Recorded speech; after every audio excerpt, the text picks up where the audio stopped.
Rota 66. Muitas pessoas acham que a experiência com Deus é uma espécie de aspirina espiritual, que a experiência com Deus é uma coisa assim para a gente ficar sorrindo e contente o tempo todo, mas não é verdade.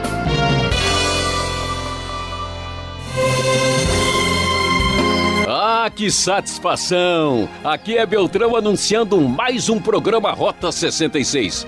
Junte-se à nossa expedição pelo quarto livro da Bíblia, Números. E já estamos vendo os capítulos 18 até o 20. E o professor Luiz Saião preparou um estudo interessante com o tema Que Jornada Tribulada. Você sabe, numa trilha, todo cuidado é pouco, não é mesmo?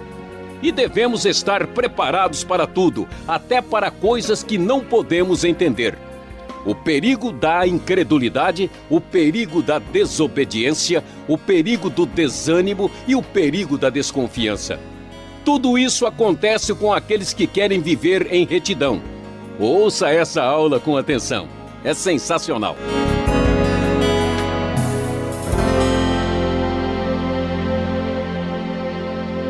Rota 66, prosseguindo na nossa caminhada pelo livro de Números. Hoje vamos começar no capítulo 18 e vamos até o capítulo 20 do quarto livro do Pentateuco.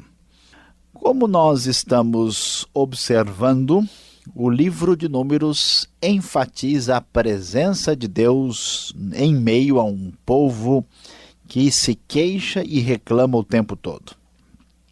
Depois de vermos como Deus confirmou a liderança de Moisés e Arão, rejeitando a rebelião de Coré, Datã e Abirão, e também como a vara de Arão floresceu, vamos encontrar no capítulo 18 uma retomada de alguns temas que já foram tratados com bastante atenção no livro de Levítico.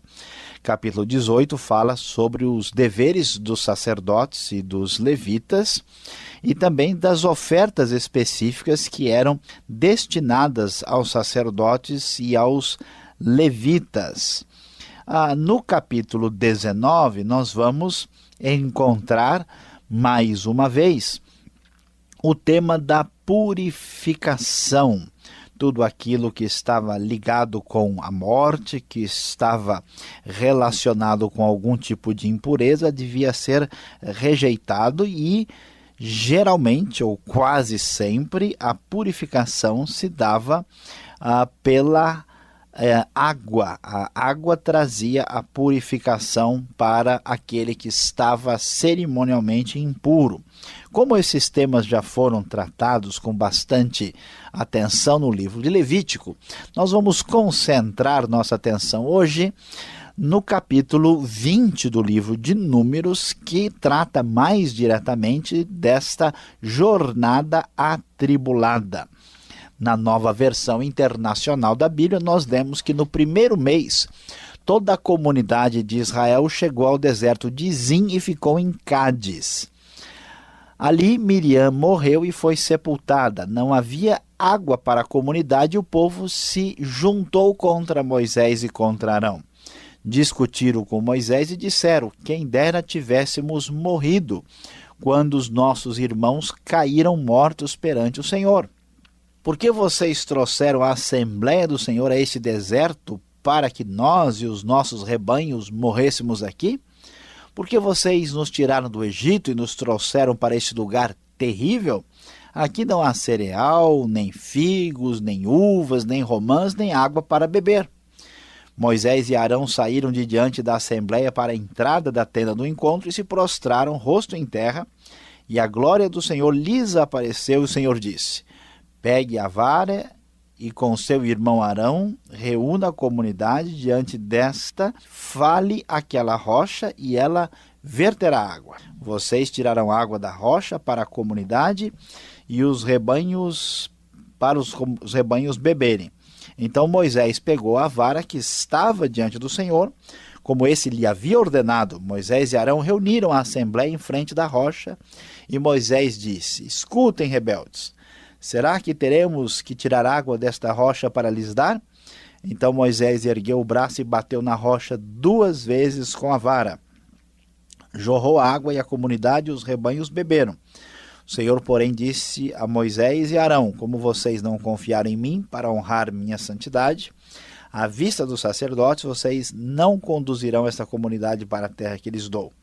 Essas foram as águas de Meribá, onde os israelitas discutiram com o Senhor e onde ele manifestou sua santidade entre eles. Que coisa impressionante e assustadora! As águas de Meribá ficaram na história. O povo agora está já na região de Cádiz, especificamente, onde eles vão permanecer um certo tempo até que eles peguem a viagem a partir da metade do capítulo 20 e vão na direção de Moabe, que já fica na Transjordânia, do lado de lá do Jordão, já se aproximando da terra de Canaã, vindo do lado oriental. E então, chegando aqui, nós vamos observar como a situação é terrível. Eles chegam diante da necessidade de água e nesse lugar chamado Meribá, que na verdade significa rebelião, literalmente falando, a rebeldia do povo novamente se manifesta de maneira extremamente grave. Eles até chegam a desafiar a Deus, dizendo que pena que eles não morreram quando os outros caíram mortos pela praga que nós já estudamos anteriormente. Porque aqui não há nada e a rebelião se manifesta de maneira surpreendente, de modo que até Moisés perde a sua conhecida paciência. Deus diz para ele que ele deveria chegar diante da rocha e falar para aquela rocha, falar e ela verteria água. Mas Moisés, já de maneira muito aborrecida, não quis confiar plenamente na palavra divina. Em vez de obedecer ao que Deus disse, e veja bem, preste atenção, nós às vezes consideramos certas coisas graves e outras menos graves, mas perante as Escrituras o que é grave é não dar atenção ao que Deus diz, a sua palavra. Isso revela uma ruptura, uma desconfiança, uma rejeição da palavra divina. Moisés, então, diante disso, quer mostrar que ele tem o poder. Em vez de obedecer a Deus, em vez de falar à rocha, ele bate na rocha e bate 2 vezes indignado perante o povo, dizendo: será que teremos que tirar água desta rocha para lhes dar? E assim o texto diz que, infelizmente, nem o próprio Moisés, juntamente com Arão, conseguiram ficar imunes a esse espírito de reclamação, de murmuração, de aborrecimento, e diante dessa atitude de autonomia, Moisés acaba perdendo a sua possibilidade de entrar na terra também. Que coisa triste, que jornada atribulada. E continuando esta jornada lá, depois de Meribá, outro problema adiante na estrada. Eles vão ter, neste caminho, para chegar a Moabe, de passar por Edom. Lembra de Edom? Os edomitas são descendentes de Esaú. Eles habitam a região que fica a sudoeste ali da terra de Canaã. Quando eles estavam se aproximando, vejam só, as coisas muito se complicam para eles. O texto nos diz a partir do versículo 16: agora estamos em Cádiz, cidade na fronteira do seu território. Deixa-nos atravessar a sua terra, é o pedido de Moisés para os edomitas. Não passaremos por nenhuma plantação ou vinha, nem beberemos água de poço algum. Passaremos pela estrada do rei e não nos desviaremos nem para a direita nem para a esquerda, até que tenhamos atravessado o teu território. Mas Edom respondeu: vocês não poderão passar por aqui. Se tentarem, nós os atacaremos com a espada. E os israelitas disseram: iremos pela estrada principal. Se nós e os nossos rebanhos bebermos de tua água, pagaremos por ela. Queremos apenas atravessar a pé e nada mais. Mas Edom insistiu: vocês não poderão atravessar. Então Edom os atacou com um exército grande e poderoso. Visto que Edom se recusou a deixá-los atravessar o seu território, Israel desviou-se dele. Que dificuldade, que jornada complicada. Rebelião em Meribá, com os prejuízos que Moisés teve para a sua própria carreira. Depois, no caminho, Edom, os descendentes de Esaú, também manifestam uma grande rejeição de apoio aos seus próprios irmãos. Jornada difícil.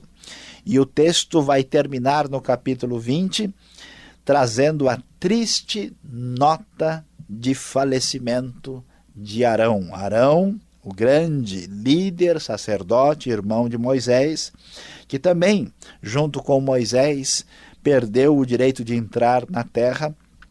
O texto nos diz que quando eles chegam ao Monte Or, naquele monte perto da fronteira de Edom, o Senhor disse a Moisés e Arão: Arão será reunido aos seus antepassados.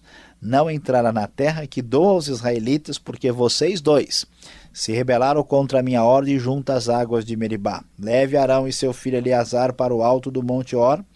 Tire as vestes de Arão e coloque-as em seu filho Eleazar, pois Arão será reunido aos seus antepassados. Ele morrerá ali. Arão fez conforme o Senhor ordenou. Subiram o Monte Or, à vista de toda a comunidade. Moisés tirou as vestes de Arão, as colocou em seu filho Eleazar, e Arão morreu no alto do monte. Depois disso, Moisés e Eleazar desceram do monte, e quando toda a comunidade soube que Arão tinha morrido, toda a nação de Israel pranteou por ele durante 30 dias. Meus queridos ouvintes, muitas vezes o caminho de Deus, o caminho proposto pelo Senhor é um caminho difícil, ainda que no fim ele seja abençoador.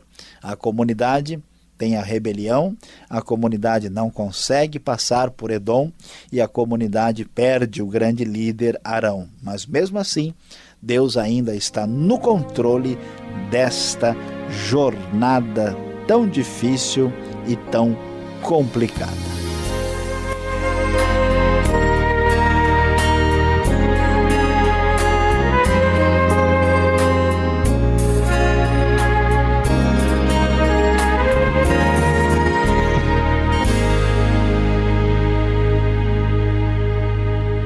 Esse é o estudo Que Jornada Tribulada da série Números, nos capítulos 18 até 20. Rota 66, o caminho para entender o ensino teológico dos 66 livros da Bíblia, tem a produção e apresentação de Luiz Saião, redação e participação Alberto Veríssimo, âncora Beltrão. Essa é uma realização transmundial. E continuamos com as perguntas.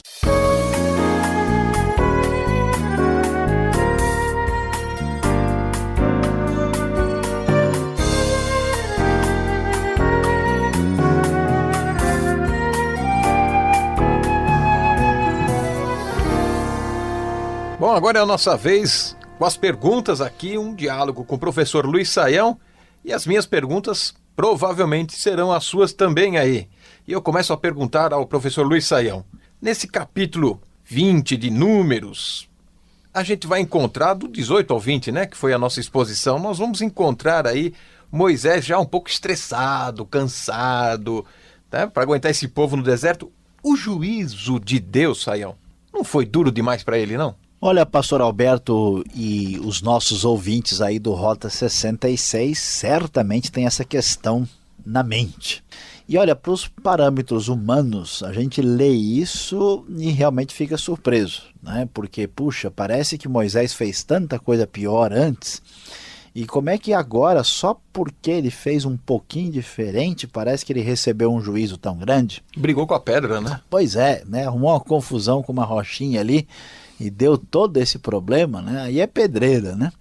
Então o que acontece? O problema é a gente entender as coisas do ponto de vista de Deus e entender o princípio, né? Às vezes a gente não consegue entender por que uma pessoa arruma tanto problema na sua vida, é que ele começou a desprezar um princípio aparentemente pequeno aqui, e a gente não vê a conexão, a ligação entre as coisas. Então o que acontece? Moisés, ele falhou, mas falhou principalmente em relação ao homem. Aqui não.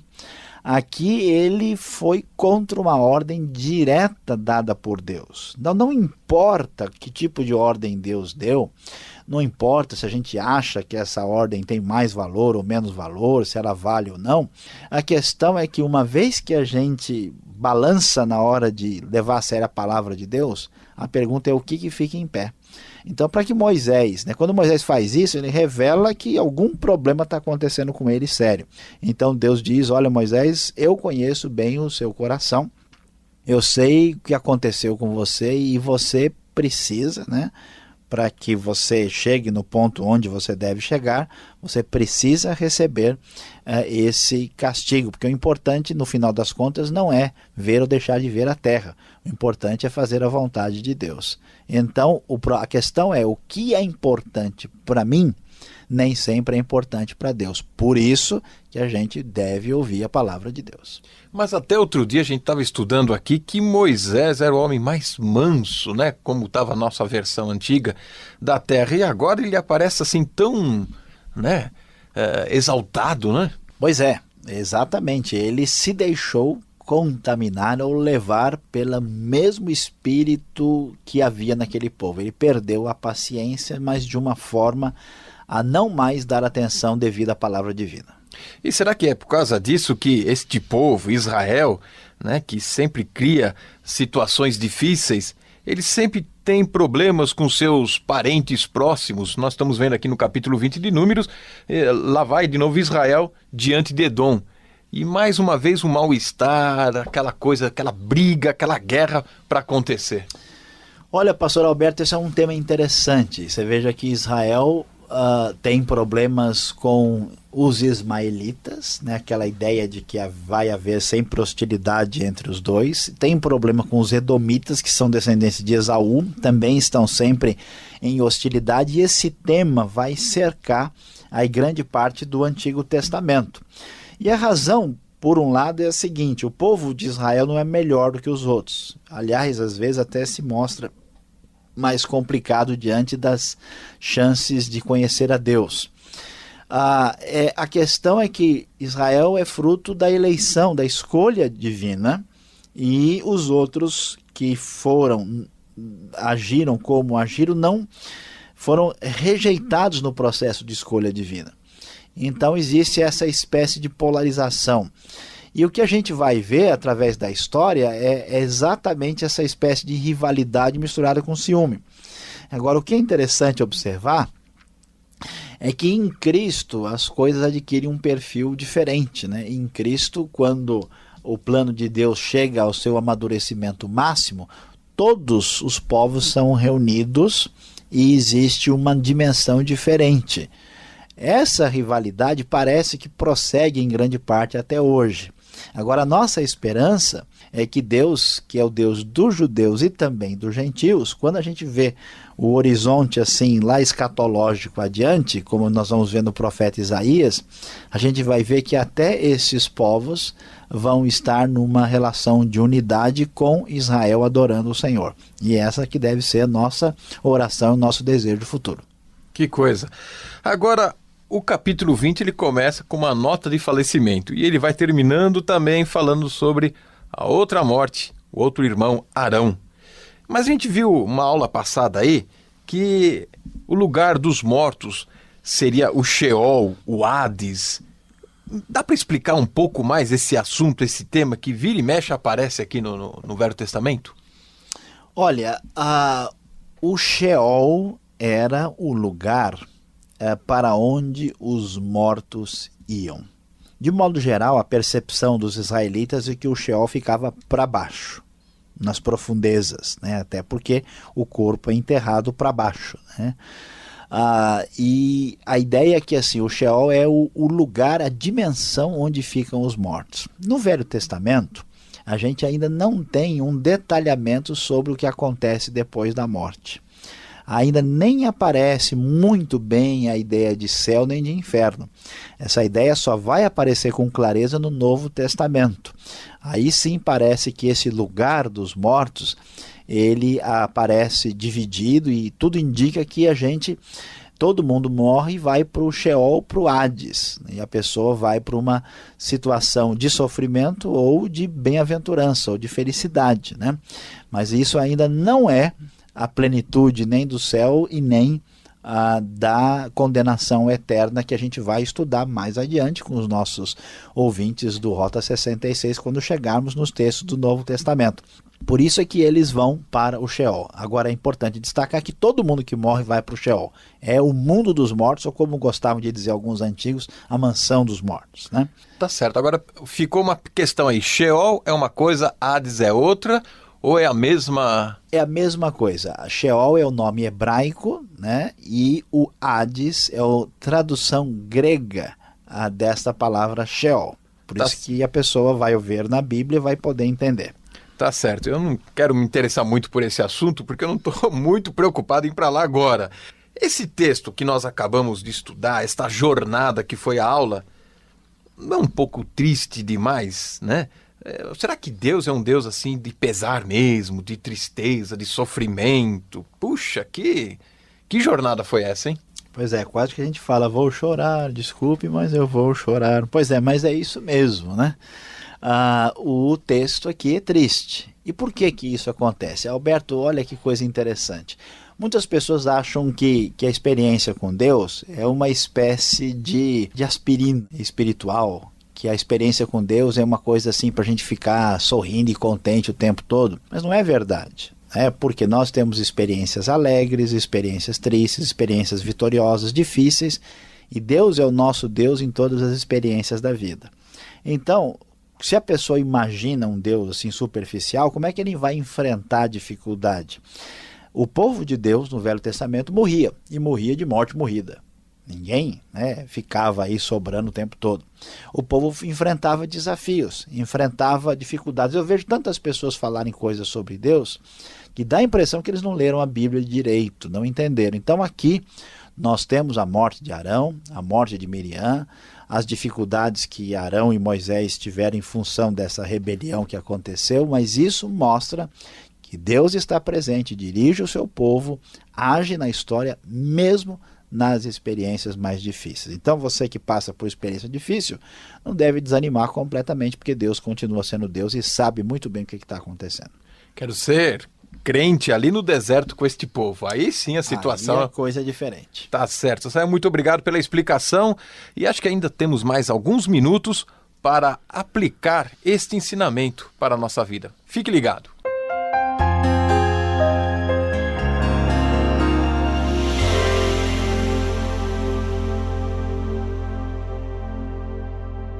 Hoje estudamos aqui no Rota 66 o tema Que Jornada Atribulada, nos capítulos 18 a 20 do livro de Números. E a grande lição que fica para nós de tudo o que vimos aqui é cuidado com os detalhes.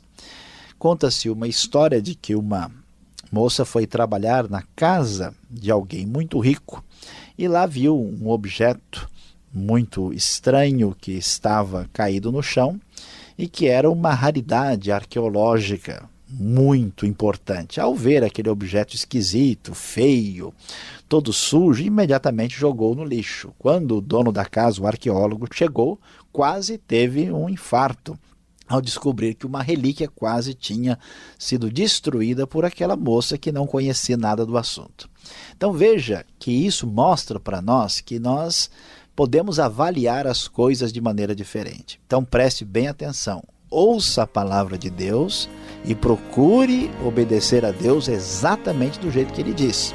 Não julgue, não tome a sua avaliação. Você pode ser como aquela moça que joga objetos valiosos no lixo.